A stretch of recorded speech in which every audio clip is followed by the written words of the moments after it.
തമിഴക വെട്രിക്കഴകം അധ്യക്ഷൻ വിജയിയുടെ തെരഞ്ഞെടുപ്പ് പര്യടനത്തിന് നാളെ തുടക്കമാകും. തിരുച്ചിറപ്പള്ളി ഉൾപ്പെടെ 3 ജില്ലകളിലാണ് നാളെ പര്യടനം. കർശന ഉപാധികളോടെയാണ് പോലീസ് വിജയിയുടെ റാലിക്ക് അനുമതി നൽകിയിരിക്കുന്നത്.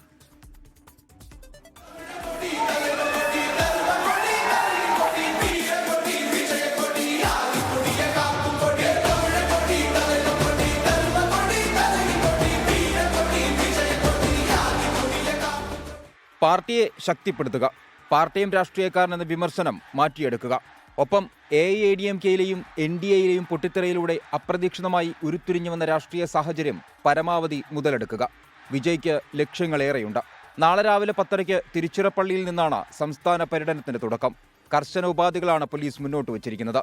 പരിപാടിയിൽ പങ്കെടുക്കുന്നവരെല്ലാം 9:30 പ്രസംഗവേദിക്കരികിലെത്തണം. വിജയ് റോഡ് ഷോ നടത്താൻ പാടില്ല. വിജയുടെ വാഹനത്തിനൊപ്പം 6 വാഹനങ്ങൾ മാത്രമേ പാടുള്ളൂ. 10:35 പ്രസംഗം ആരംഭിച്ചാൽ 11 മണിക്ക് അവസാനിപ്പിക്കണം. ഇങ്ങനെ പോകുന്നു നിബന്ധനകൾ. തിരുച്ചിറപ്പള്ളിക്ക് ശേഷം പെരമ്പലൂർ, അരിയല്ലൂർ ജില്ലകളിലും വിജയ് എത്തും. ശനിയാഴ്ചകളിൽ മാത്രമാണ് പര്യടനം.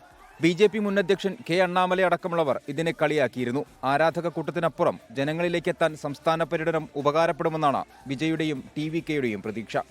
24 ചെന്നൈ. ലോകത്തെവിടെയായാലും ഏത് സമയത്തും 24 വാർത്തകളും ഓഗ്മെന്റഡ് റിയാലിറ്റി പാക്കേജുകളും എക്സ്പ്ലെയിനറുകളും വിശദമായി കാണാൻ ഞങ്ങളുടെ YouTube ചാനൽ നിങ്ങൾക്ക് സബ്സ്ക്രൈബ് ചെയ്യാം.